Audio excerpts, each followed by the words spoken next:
今回個展を開催するにあたって、京都のですね、立命館大学の、教授でいらっしゃる藤井先生にお越しいただいて、で今回の個展のプロキテクチャーというをベースに、都市論を、どういうふうに切り取っていけるかとか、都市から見た彫刻とかですね、どういうふうに現代彫刻の話につながるかっていうのを、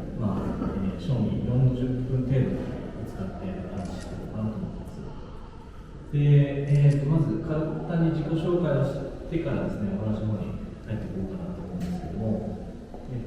私、斉藤裕也という、作家でして、現在はニューヨークのブロックリンを拠点に活動しています。で、作品ご覧に、いただいたようにですね、曲劇という技術で、カーブした表面の作品を、継続的に作ってるんですけど、これまで、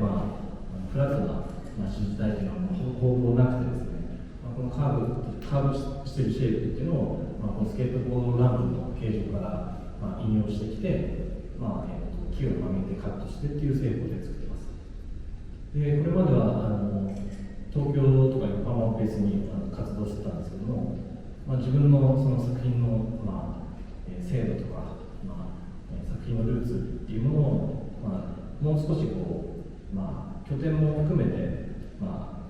作り上げていきたいなということで、今のニューヨークのニーとして制作しています。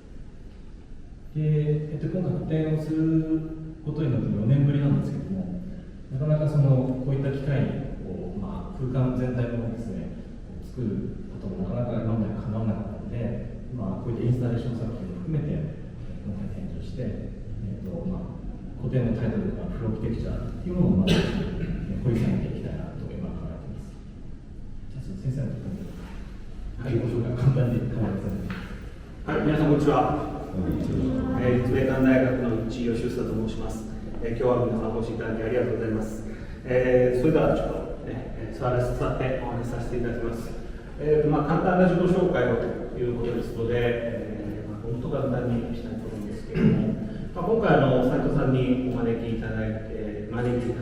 こに来ることができたんですけれども、普段は私、京都にある立命館大学という大学の、産業社会学部というところで、そこにスポーツ社会専攻があるんですけど、そこの、教員をしております。で、私は今回、こういう斉藤さんの作品に関連して、ご指名を受けたわけですけれども、今研究しているものがですね、スポーツ社会専攻にはスポーツの研究をしているんでしょっていうね、皆さん想像すると思うんですけど、はい、その通りです。で、そのスポーツの中でもですね、ライフスタイルスポーツと呼ばれるもの、スケートボード、スノーボード、BMX、サーフィン、そしてパルクール、そういったものを、研究しています。で、なんでこんな研究をしようと思ったかというと、私はもともと、今は社会学という学問をベースにしてスポーツを研究しているんですが、もともとは、文学部に入学して哲学をやってたんですけれども、哲学やってても将来これで食えねえだろうなということで、途中で、社会学楽しそうやなということで、大学院の後期課程から、社会学に帰りました。で、そういった中で、スポーツの研究を始めたのも遅かったといえば遅かったんですよね。そういった中で、じゃあ、今までそのスポーツ研究者が、いわゆる皆さんがよく知っている野球や水泳だ、バスケだなんだ、いわゆる近代スポーツの研究をしている研究者の中で、じゃあ自分はどうやってその中で生き残っていけるかなっていうふうに考えたときに、やっぱりあまり皆さんがやってなかった新しいスポーツであるライフスタイルスポーツに注目をして、研究を始めて15年ぐらいになります。で、ありがたいことにっていう言い方はよくないかもしれませんけど、オリンピックに採用されるようになって、今もね、冬のオリンピックやってますけれども、日本のそのスノーボード強いですよね。メダルをバンバン取っていますけれども、そういった中で、新しいスポーツっていうことで、ライフスタイルスポーツが着目される。ただ、そういったスポーツが着目されるのはなぜなんだろうかっていうのを考えたときに、やっぱり私たちの今の社会の在り方であったりとか、あとは特に今ね、スノーボードって話をしましたけれども、こういった地球環境の変わっていく中でスノーボードこのままやっていけるのっていうことも含めて考えていくと、そのスポーツだけの研究であって、社会であったり、また自然環境ですよね、そういったものとの関わりも見ながら、スポーツ研究というのを進めていかなきゃいけないんじゃないかなと思いながら、研究をしています。で今日はこういった、武雄さんのその作品をモチーフにスケートボードと、またスケートボードが見える都市というものをどういうふうに見ているのか、その切り取り方としてのこの作品だと思うんですけれども、そういったところでいろいろと、皆さんの前でお話をしたり、また、その後の質疑ですよね、質疑のところでいろいろと会話していければいいかなと思っています。それでは今日はどうぞ皆さんよろしくお願いいたします。ありがとうございます。でもどうでしょうか、まずは担当直入にというか、お話これから広がっていくと思うんですけど、一旦この展示を話をいただいた感想などは。そうですね、まずその展示の前に、私、斉藤さんから連絡いただいたときに、まず学部の事務室を通じて、そうですね、斉藤さんというそのアーティストの方が、応援依頼で、そうですね、そういうのが来てるんですけど、どうしますかって言われても、それはありがたい話で、なんで俺なんだろうっていうね、正直なところがありまして、そういう研究をしてるからこれがかかったっていうのは想像はつくんですけれども、自分個人としては、あまり私自身がアートとか、そういったところに関しては、ちょっと遠い人間かなと。先ほど打ち合わせが出た、私、子供いるんですけど、子供に、ちっちゃい子に、お父さん、猫ちゃん描いてって言って、猫描いたら、こんな猫ちゃんないって泣かれたような経験もあるんですが、そんなようなやついるんで大丈夫かなって思いながら、今日は来たわけですけれども、いろいろとその下調べをする中で、斉藤さんの作品とかインタビューとかをまず画面上で見て、で実際この現場に来て、拝見させていただいたときに、それからスケートボードランプをモチーフにして、それを作品にするって、こういうふうに形になってるんだっていうことで、そもそもランプに注目するっていうところが非常に面白い、でスケートボードをモチーフにして、またスケートボードをしたときに、なんていうのかな、そういう滑走をしたときに味わう感覚、そういったものを表現するってなったときに、そうですよね、このアート作品って何でやるか、大体そのスケートボードとかだったら写真は結構ね、作品として多いんですけれども、それをその空間を切り取った形でどう表現するかといったときに、先ほどその曲げ木の手法を使って、それをそのランプをイメージして、なるほど、そうきたかっていうので、非常に実際のその作品の、だから画面上で見ると、やっぱりその平面でしか捉えられないので、ここに来て展示したり見て、あとここで昨日準備してますよっていう写真を送っていただいたので、この写真を送っていただいて、これもうランプ痛くないランプですね。そうですね。で、そのランプの、奥にこういったものがある放送を見たときに、なるほど、こういう捉え方っていうのが非常に面白いなと。まさにそのスケートボードのある瞬間を捉えてるし、でもその捉えたその作品の色のその多彩さっていうところでいけば、そこを一人の人間が滑ってるわけじゃなくて、いろんな人間が滑ったその滑走の跡として、カラーのバリエーションも、またその、なんていうかな、点であったり線であったり、そういういろいろなその、絵柄がここに書かれてるっていうのは、スケートボードを写真や動画ではなくて、アートでどういうふうに表現するかっていう一つの、形としてとても興味深いし、素晴らしいと思いました。絵がそんなに苦手といえばちゃんとスキャンされてるなっていう感じなんですけど、いや本当におっしゃる通りで、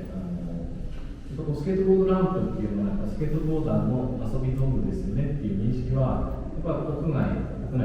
かわらず基本的なに共通の、認識だと僕も思ってたんで、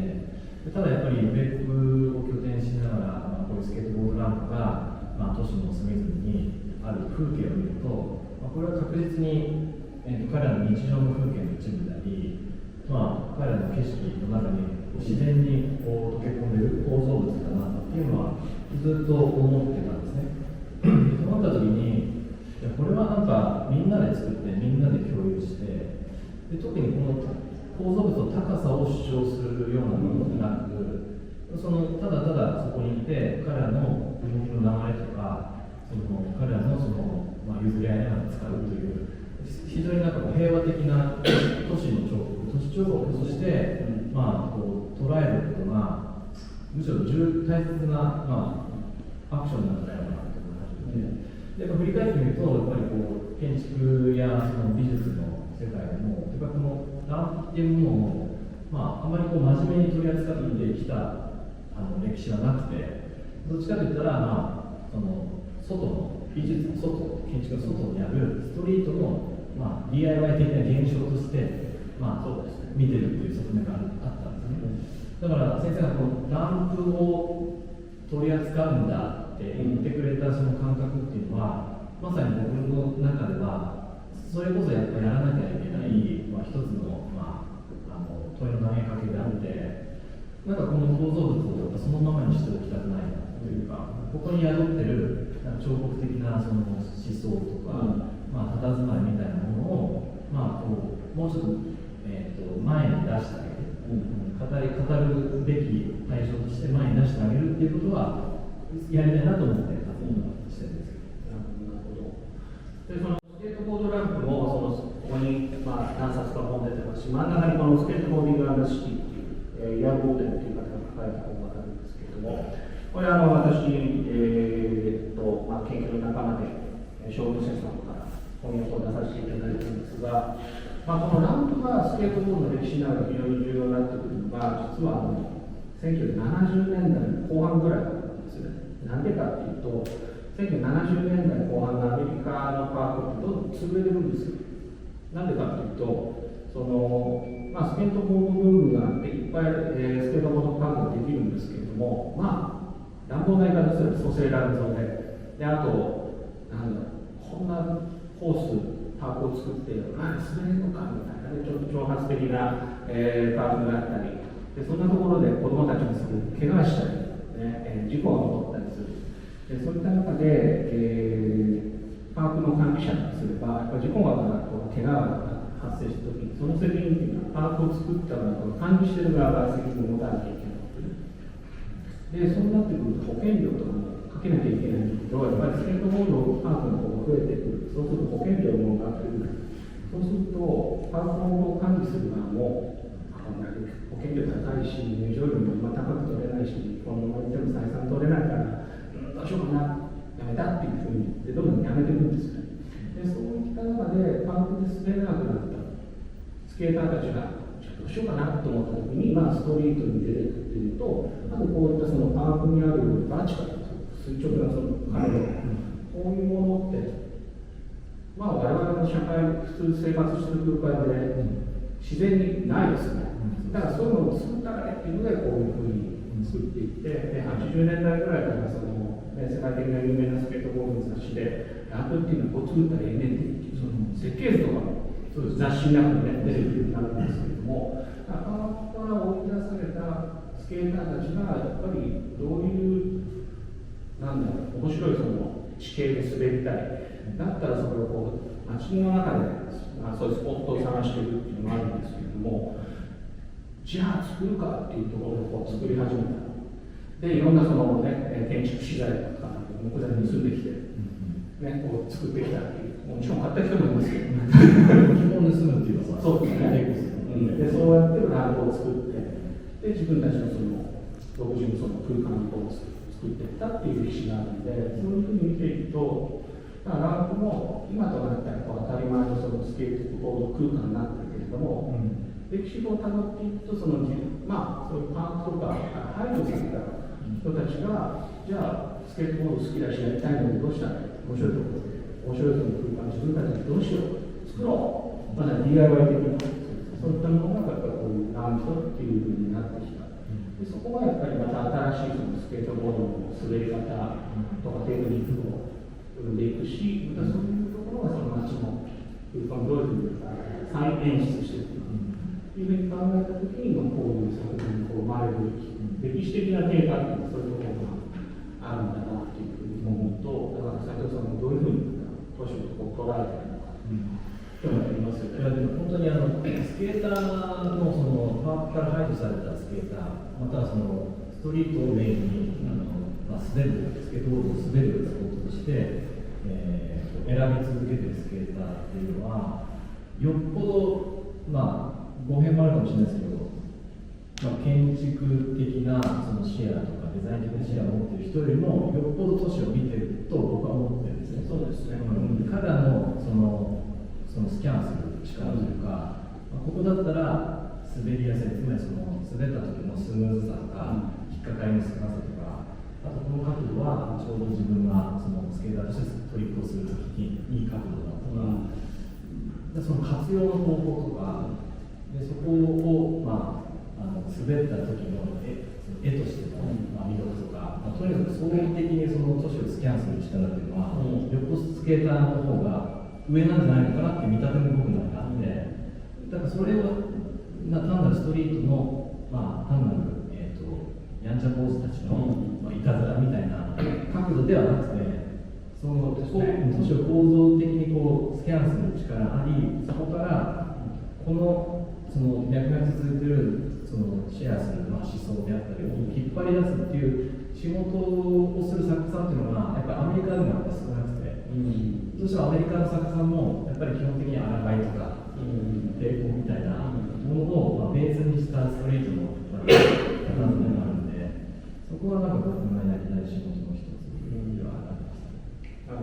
面白いですね、それね。そうかそうか。だからその滑ってどういうそのところがいいか、都市をどうスキャンするかっていうのはとても大事なことで、それはやっぱりそのスケーターがそのスケートボードの上に乗って、でまたそのスケートボードの下にウィール、タイヤが4つついてるそのトラックがあって、でそこから使っている振動であったり、あとは音ですよね。だからそのスキャンって言った時に、我々その、書類をスキャンするっていうのとそういった視覚的なものがメインになるかもしれませんけれども、やっぱりその都市をスキャンするって言った時に音ですよね。音っていうのは音とか振動とか、そういったものがその振動であるから一つのリズムのように聞こえるから、都市のその効率的にこうテンポよくこう商業活動だ経済活動がうまくいくようにっていうような、そのリズムや音がどういうのかってなかなか表現しにくいけれども、それとは違う異質なそういうスケートボードのこう都市を発想するに出す音、振動、リズムっていうものは多分聞く人によっては心地よいのでノイズでしかないと思うんですけど、でもそのノイズが結構意外とその都市の本質っていうものを捉えているかもしれないし、いやそういったノイズの発生源となっている空間っていう捉えた時に、そこに何をしてるかっていうのを捉えていくとすると、また面白いのが見えるかなっていうのを思いますね。やっぱその加えてやっぱりその都市をどう捉え直すというか、一般的なというかその見落としがちな、我々が普通に一般的に生活していれば、家と仕事の往復だったり、あんまりそのいつもその通る道とかですね、それに対して興味はあんまないと思うんですよね。興味を薄れていくのは自然だと思うんですけど、スケーターの目っていうのはそういうものをどう活用して自分たちの楽しみに変えていけるかっていうところの欲求となるんですよ。で、プラスアルファその環境からスタートして自分たちの行動が変える、環境からスタートして何かできないかっていうののアイデアの発想みたいなものがすごくその、クリエイティビティのクリエイティビティの中においてもその重要なエッセンスとか持ってると信じていて、でそれはなんかやっぱり例えば、スケートボードだったらさっき言ったようなそのもうすでにある、その形状とかすでにあるその滑りやすさみたいなのを活用してどう楽しむか、だし、例えばニューヨークにいると、地下鉄があって、地下鉄の中にも多分皆さん見たことあるかと思うんですけども、いわゆるストリートパフォーマーがいるんですよね。でストリートパフォーマーっていうのはあれもまた多様なカルチャーなので、僕がすごく面白いなと思ってるのは、まず一駅ついて電車のドアが開くじゃないですか。そうすると、弾き語りとか、あとはそのダンスパフォーマーとか、あとはその場でマジックをするとか、そういういろんなパフォーマーがまず持ってくるわけですよ。で、次の駅までの一駅分って大体1分が1分30秒ぐらいなんですけど、そその間にパフォーマンスをやって、かつ集金、チップを回収して、で機材をうまいこと結集して、で次の駅に着いた瞬間、ドアが入った瞬間に出ていくっていう、この一駅の中で全部コンプリートしてるっていう、この、パフォーマンスのなんていうか、パフォーマンス自体は、その電車が着いて、次の駅に着くっていう条件から、導き出されてる方法だと思うんですね。あれをどう活用して、人々を楽しませて、集金まで済ませるかっていうのは、なんかその、環境からスタートして、彼らがこうしたいっていうわけじゃなくて、環境をどう把握して、彼らを楽しませて、自分たちも楽しむかっていうことの表れだと思うんですけど、だからなんか、そういう意味では、ストリートの人もよっぽどその環境に負けずに、環境を単純に受け入れるだけじゃなくて、どう把握してやるか、電車の中の手すりとかを使ってこうダンスしたりとか、とにかくあらゆるそのものを、プラスゼロでパックしていくかっていうのが、クリエイティビティとかカルチャーを作っていく上での、すごく重要な根源だと僕は思ってるんです。そうですね。だから例えばそのスケートボードのストリートスケートボードでしたら、例えばその階段とかに皆さん手すりってあるじゃないですか。手すりって、例えば55なんですけれども、例えばこう使えてくる手すりこをね、掴みながら階段登り降りする。自分のその、階段登り降りするときに、手すりを使うことによって、こう、負担かけなかったり、であとは安全のために手すりを握るんだけれども、スケーターからすればその安全のためのそういう、手すりなんだけど、めちゃめちゃ面白そうだ、ここまでダーッと滑ったら何ができるんだろうって。普通に考えたら、おい、それはやめてくれよってなるんですけれども、そういった都市を設計した人、それを運営する人たち、手すりっていう何も私がしゃべってるのに、安全のためにあるんだよ。だからこういうふうに使ってよっていう、思うんだけど、それをひっくり返していく、別のものに転用していくっていうんですかね。で、そういった使い方をすることによって、新しいものを生み出すけれども、はたから見れば、迷惑というか簡単な一言なんだけど、逆にざわつかせて、自分の周りのざわつかせるその一つの行為でもあるし、でもそういうことがもしかしたらまた新しいっていうのかな、都市の見方とかでは階段ここにある、確かにいろいろ必要なのに、いやもっと歩きやすくしたら別のやり方なんじゃないかとか、逆にそういうふうに考える。スケーターにとっては遊び場になるけれども、でもその階段の手すりっていう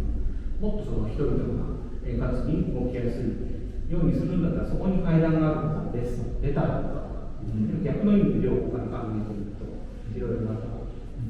面白いことが言えるのか、むしろスケーターのそういうに使うのはちょっとね、やめてよねっていう話は結構多いんだけど、逆に、そこに階段があることっていうのは、実はどうなんですかっていうふうに見直してみると、またちょっと別の都市の見方とか見えてくるのかなっていうふうにも思ったりもするときちなみに先生の中で、僕はその都市っていうのはどうしてもやっぱり基本共存をどうしていくかっていうのは一つ大きな手段だと思ってるんですね。それは民族やらいろんな人種が増えればより複雑になってくるので、どう共存していくかって思ったときに、先生の中ではその都市っていうものがどんどん過密になり、共存っていうものが、テクニカルで、そのすごい難しい状況になったときに、何かどういうそのトリガーというかが、その共同に効くと思われますか？そうですね、そこは難しいことだと思うんですけれども、例えば、今その斉藤さんの作品のベースにスケートボードがありますけれども、私は研究でパルクールのこともやってるんですけれども、パルクールに関して最近、2、3年でパルクールのご説明簡単に。パルクール、はい。皆さんパルクールってね、多分知ってる方もいらっしゃると思いますけど、パルクールって大体今若い人たちがすごく注目しているスポーツの一つなんですけれども、よく動画で上がっているのはビルとビルの間を走ってジャンプしたり、であとはその都市を走り抜けている過程でバク転とかバク宙したり、あとはその障害物をきれいに乗り越えたり、その乗り越えるときになんだろうな、手をついて、飛ぶところにこう飛ぶんじゃなくて、足を出して前からポートっていうんですか、こういう飛び方をしたり、いろんなそのパターンがあるんですけど、そういうような、移動しながら移動する過程にある障害物をどういうふうに乗り越えていくのか、そこを楽しむ、そういうようなスポーツがあるんですけれども、もともとはそのパルクールはその軍事教練、フランスの軍事教練からにそのルーツがあるというふうに言われてるんです。で、その軍事教練というのは、変な言い方ですけれども、戦場ってきれいなその地形じゃないじゃないですか。地雷が埋まってられて、この弾が飛んでる爆弾を最初にこうがいてるわけで、そこをちゃんと進軍して敵を倒していって帰ってくるよ。でそのためにその障害物を見たような国にとってこうトレーニングするんですよね。でそういったその、パルクール・ド・コンバッタントという、これフランスの辞書にも載ってますけれども、その軍事教練障害物コースというふうに訳されているんですけれども、そういうところでこう兵隊がこう訓練する。でそれが元になって今のそのパルクールにつながってるんだっていう議論の仕方もあるんですよね。でそういう点で見ていくと、やっぱりその都市っていうのはパルクールをやってる人たちからすると、いわゆるその遊び場、プレイグラウンドとして都市を見ると。でパルクールをやってる人たちがこ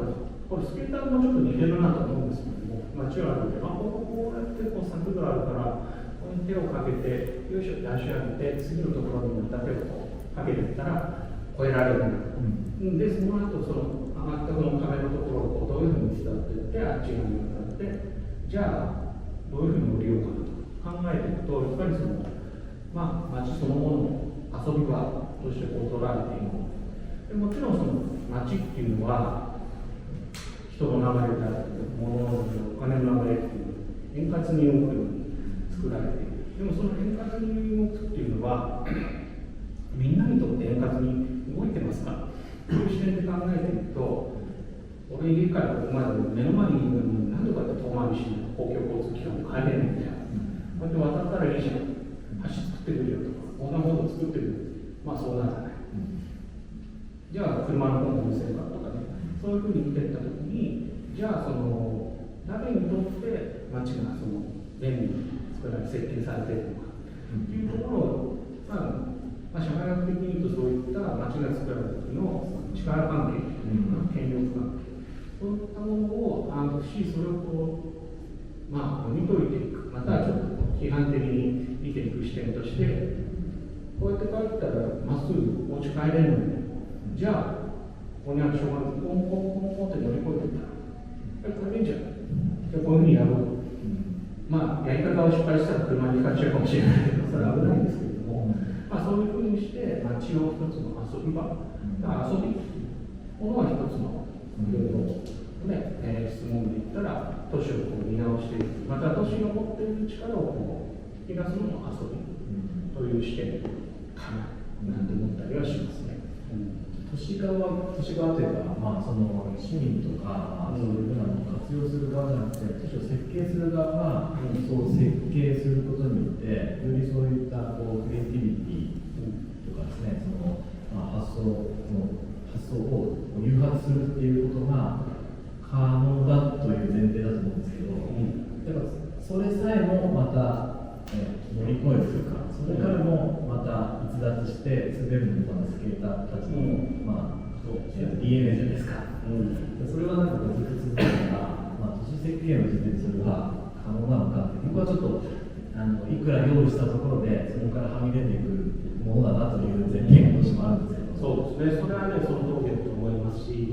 でもそういう視点で、デンマークなんかね、パークールのトレーサーとかに、その街をどういう都市再開発するときに、どういうような空間を作ったらいいっていう、一緒になってその都市の設計とかを行政も一緒にやってるんで、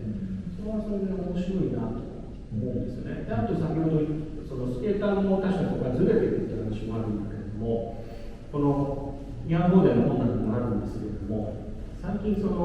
公共施設を作って、その前のその広場とどういうふうに設計するかといったときに、最近そのスケートをやったことがあるディベロッパーとか、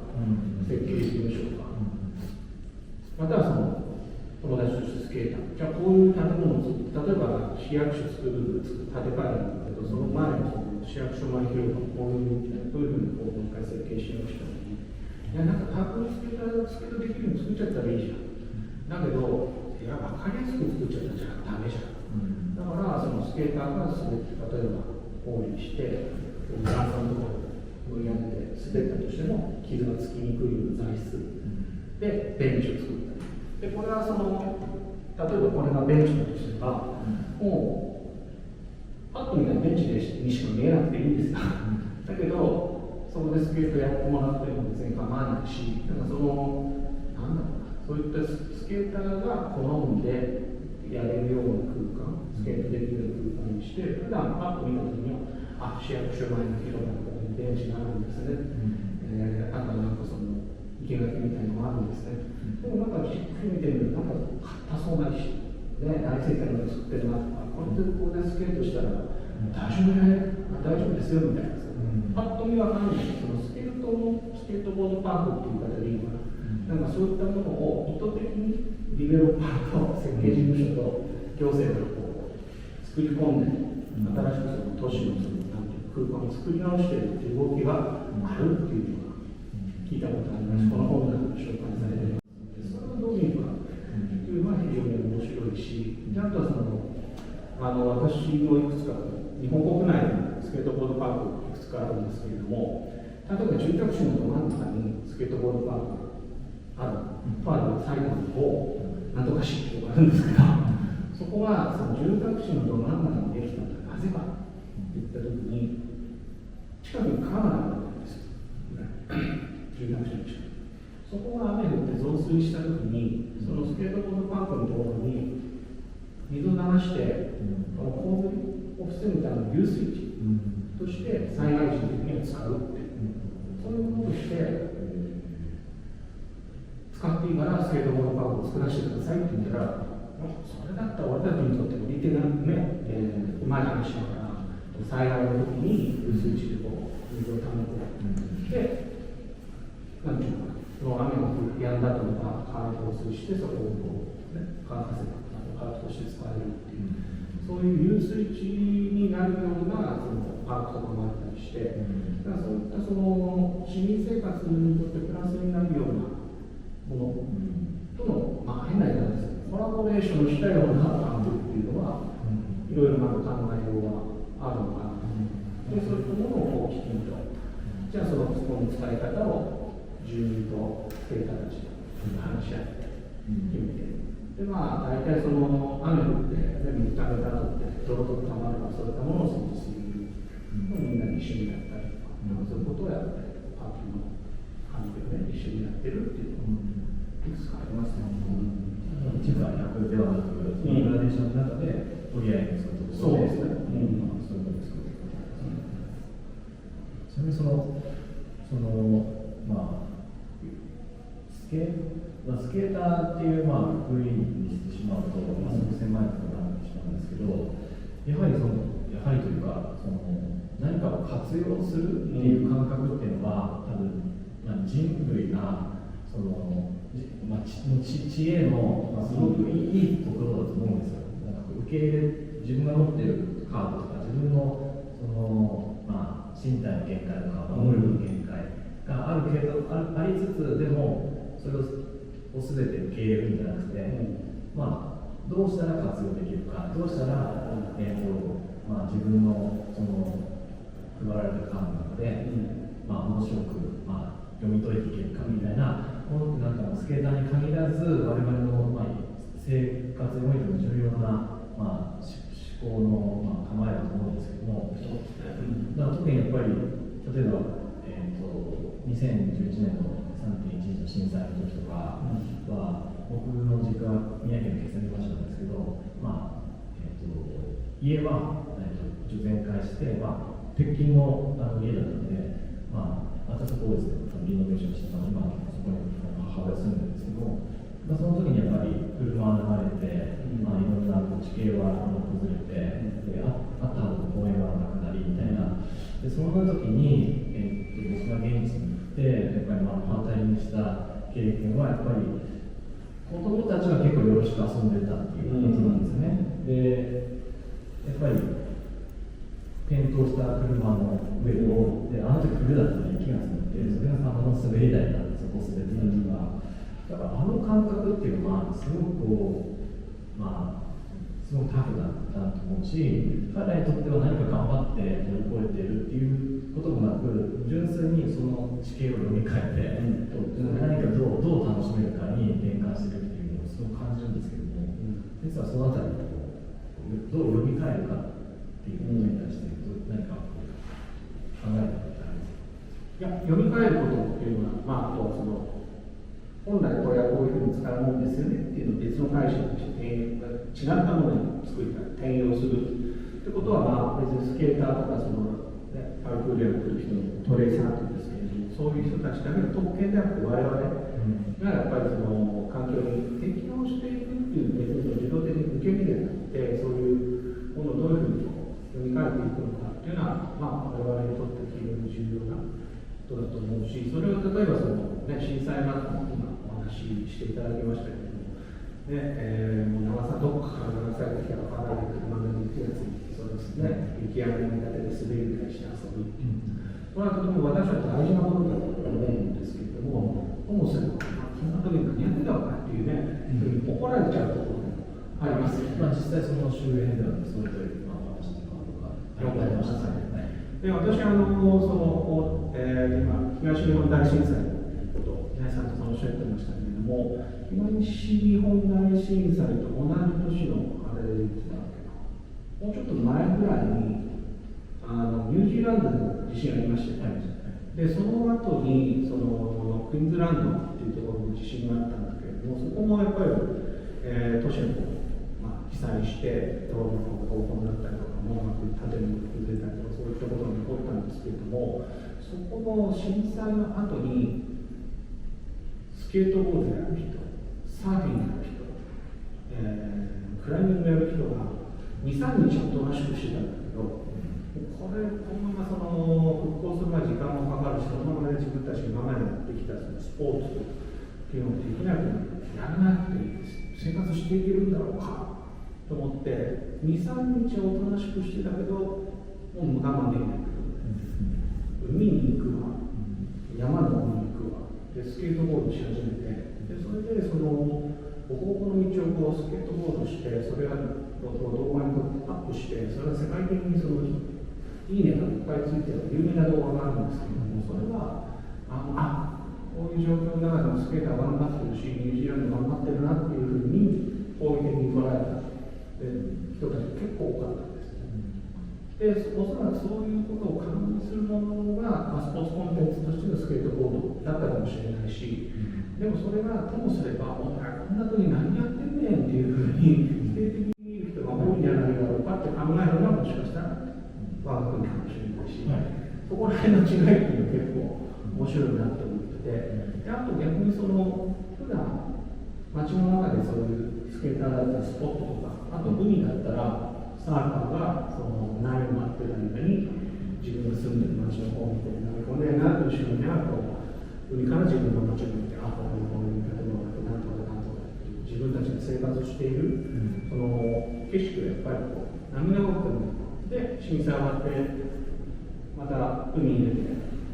自分たちの街の方を見て、あれがなくなってこれがなくなってここでこんなことしたらとか、つまり遊んだところから見える自分たちの生活、じゃあそれを失われたんだ、じゃあそれをどういうふうに復興しようかというふうに考えたときに、だから震災、災害の後からの復興っていったときに、確かに崩れちゃった、新しいの作らなかった、元に戻して新しいのをするから、もうそれはもうなかったのかもしれない、新しいのをする、いろいろやり方、手順があると思うんですけれども、やっぱりニュージーランドのそういったスケーターとかサーファーとかの話、そういったものに論文の中もあるんですけども、それを読んでみると、やっぱりしっかり自分たちの生活空間で遊んだ、その遊びを通じて自分たちのどういうふうに都市を、自分の生活空間としての都市を認識して、それが自然災害で壊れた。じゃあどうやってそれを復活させるか。で、遊びの記憶、遊びでを通じてみたら近くされたその空気、そういうふうにもう一回再現しようというようなところが、もしかしたらその災害復興の時に結構強い、なんていうの、ベース、ものの見方とか、その復興後の都市のイメージみたいなのが、いうのを作るんじゃないかなっていう感じがするんですね。ですから、まあ、最近、私も京都にいますけれども、関西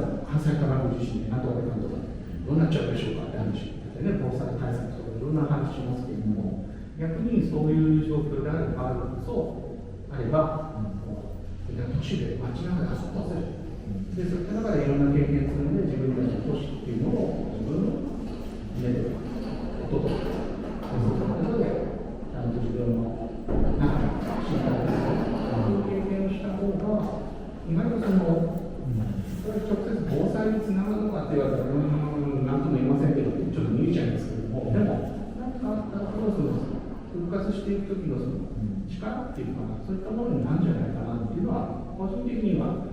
そういう視点というのがあってね、だから遊びを通じて体験した自分の生活空間、それが壊れた時に、じゃあそれに対してどういうふうに対応していくのかっていう、その力の元になるところっていうのは、レジリエンスっていうか、そうですね、それはなんか、そういう遊びの経験値がでもいいんじゃないかな。だから、そういうストリートで遊ぶ、街遊びするっていうのは結構大事なんじゃないかな。だからそういったのを、例えばこう作品にどういう先のメッセージを込めていくのかっていうのが結構大事なことじゃないかなと思ったりしますね。その遊びっていうそのキーワードが今出たんですけど、やっぱこのラムの構造を見てもすごくシンプルだと思うんですよね。そうですね。なんかその複雑で言ったらこう螺旋形の滑り台よりもシンプルだし、でこのシンプルさゆえにそのいろんな人が参入しやすくて、でやっぱりこう遊びを誘発するってやっぱりシンプルな方がいいのかなっていうふうに思うんですよ。1回目にやっぱりこの構造物が持ってるそのなんかすごい、まあ、思想というところまで言っちゃうとこう難しくますけども、持ってるこう受け皿としての面白さ、単純にこう湾曲して今大きな構造物みたいなものがみんなでこれよりこう多様な遊び方をして、で、まあ、それがなんかさっき言った、まあ、そういった震災とかですね、その災害によって何かこうダメージを負った時の、まあ、回復の、まあ、一つにやっぱり遊びがすごく重要だっていうのが、やっぱこの構造のなんかこう持つ一つの力、まあ、複雑じゃなくていいっていうところがあるのかなと今思いました。そうですね。実際遊びから作られるもの、遊ぶ体験、経験しにくくなったで、それがベースになって見えてくる実際の自分たちの生活っていうのが大事かなという気がします。ちょうどですね、この辺り多分皆さん質疑応答の入ろうかなと思うんですけども、もし会場の方で質問があったり気になることがあれば、まあ、全然でもいいし、会場で何か挙手をいただいてどうでしょうか。まだないですか。あ、じゃあ、その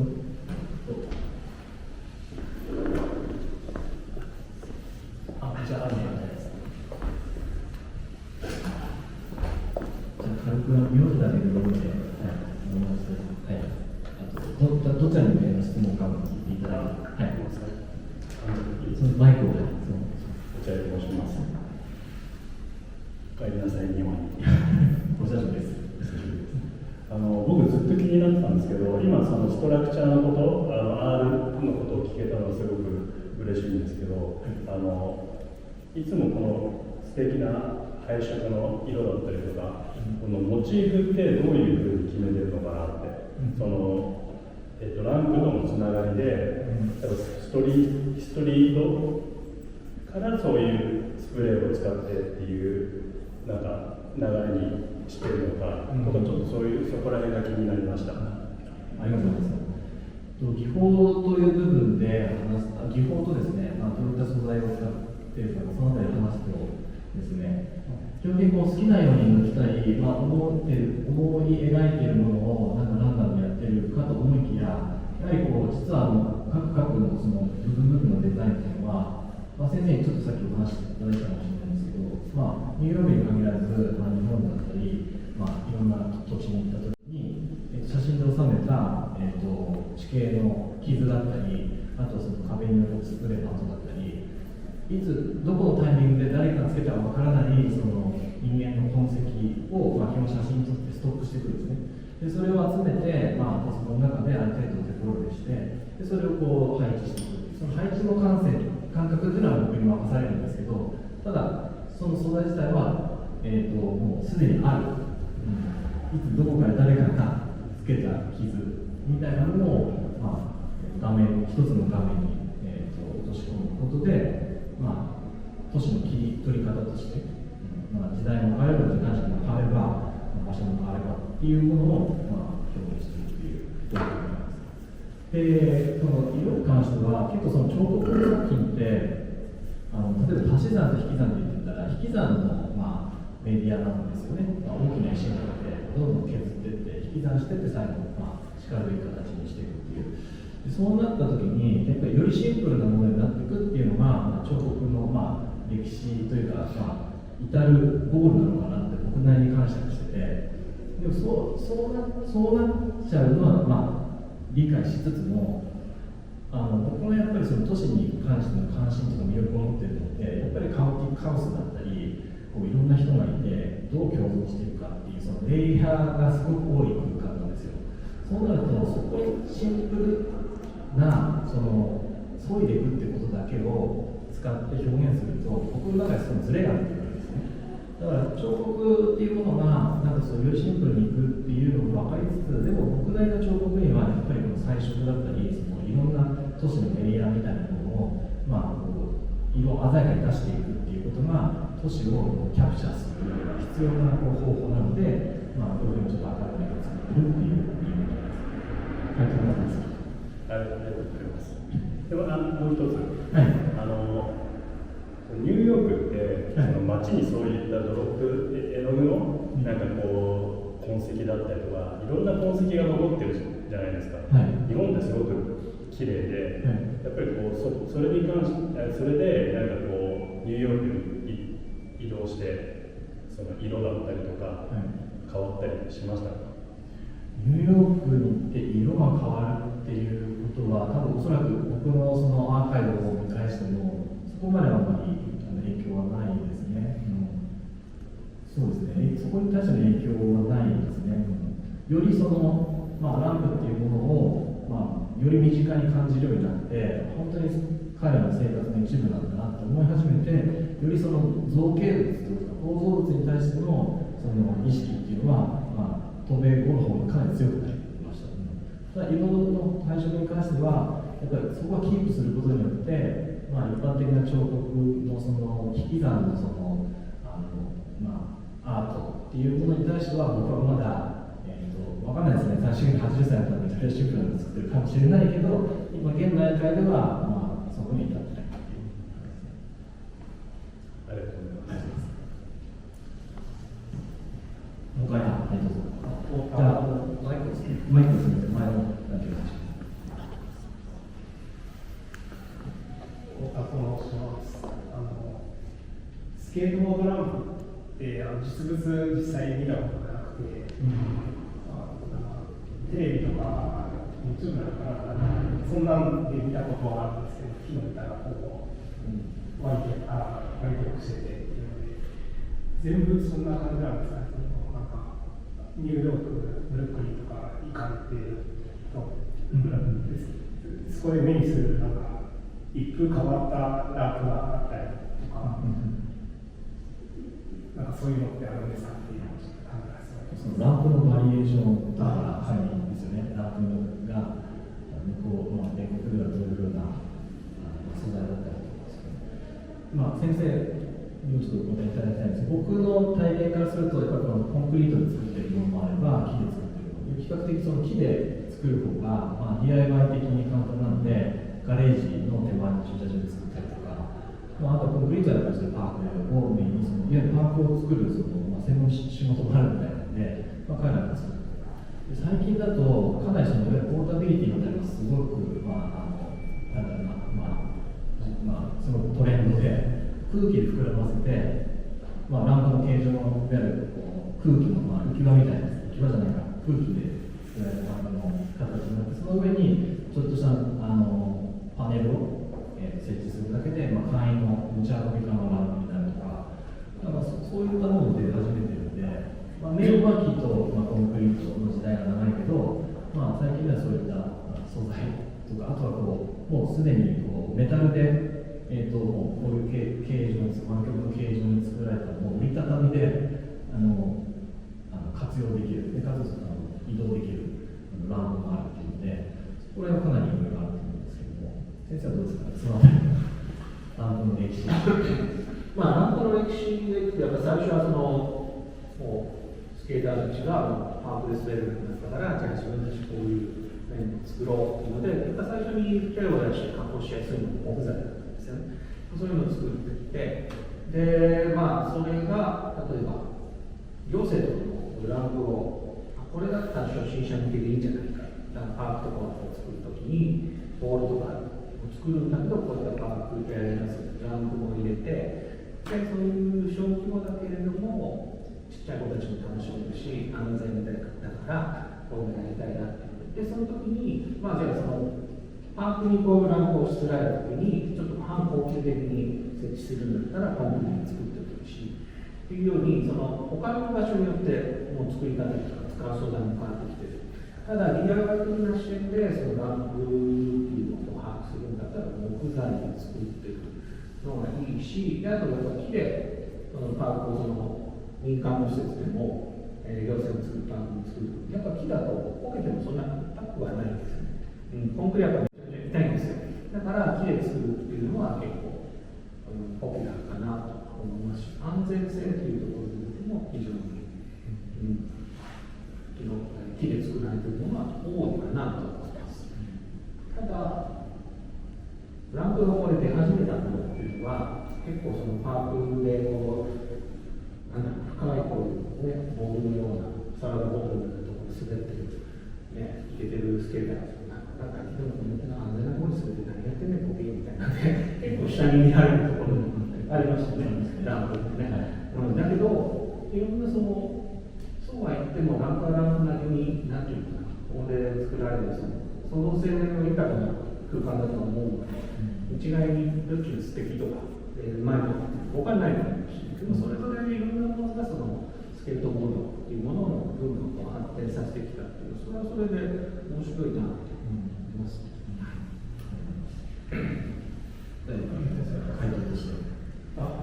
形状は大体こんな全部同じような感じだと思うんだけど、素材はコンクリだったり木材だったり。そうですね。あとはその曲質というか、バーチカルじゃないか、そういう垂直になったりとか、ありますけど、基本的には。それともランプ、さっきの話だった手すりとか、椅子とか、アベンチャーとか、そういった類のところ。もちろんやっぱりピクニックテーブルとか、みんなでこう椅子とテーブルと椅子が一体化してるのなんかアメリカの映画とか見たことあると思うんですけど、ああいうのを活用して、スケーター滑ったりとか、そのピクニックテーブルを組み合わせて、ちょっとこういったですね、こういう形状を作って、遊ぶとか、そうですね、そういうのもあるし、おっしゃった通りそのレールっていうのは至るところにあるので。そのレールを活用してっていうのは彼らの伝統というか、部分もありがとうございました。じゃあ最後もう一人だけどなたかいれば、じゃあすみません。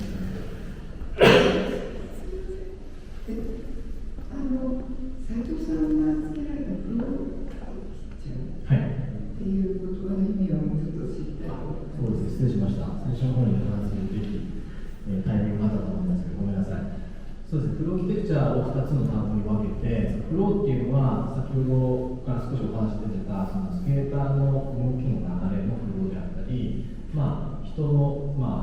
流れの動きですよね、家に帰って家から仕事に行ったりとか、かなり我々って移動の中で生活してるので、それをフローとして、捉えて、でアーキテクチャはアーキテクチャっていう、構造っていう単語から引っ張ってきてます。でつまりこのスケートとランプっていう一つの構造物、アーキテクチャが持つが生み出すこの動きの中には、垂直的な動きではない流れの中に繰り返し生まれるスケーターの動きというのがあるので、それが僕の、作品を作る根幹になっているので、まずストロークティザーという言葉があり、でかつこの彫刻ランプという構造がなんですごく平和的で、何か物を高く積み上げることによって権威的なものにそもそもならない構造物っていうその魅力から、そのプロキテクチャっていう作品のベースを作っている流れと構造っていうのを合わせたことです。はい。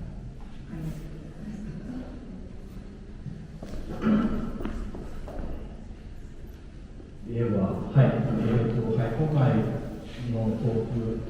特別対談ですね、以上となるんですけども、わざわざ京都から来ていただいてありがとうございます。いえいえ、またお集まりいただいて、聞いていただいた皆さんも本当にありがとうございました。ありがとうございました。これから会期は始まりまして23日までですけども、こういった空間全体をですね、使って、作品を見る機会というのはなかなかないので、本日に限らずまたですね、来ていただいて、ランプって何なのかなとか、ランプを知って、おそらく、今後パークとかですね、他の機会にですね、スケートボードランプを見たときに、なんとなく見方が変わると思うんですね。これって単なる遊び道具じゃなくて、なんか彼らが話していたような思想があるのかもしれないぐらいでもいいんですけど、思うと思うので、そういったきっかけに、なっていただければと思います。今回は皆さんお聞きいただきありがとうございました。ありがとうございました。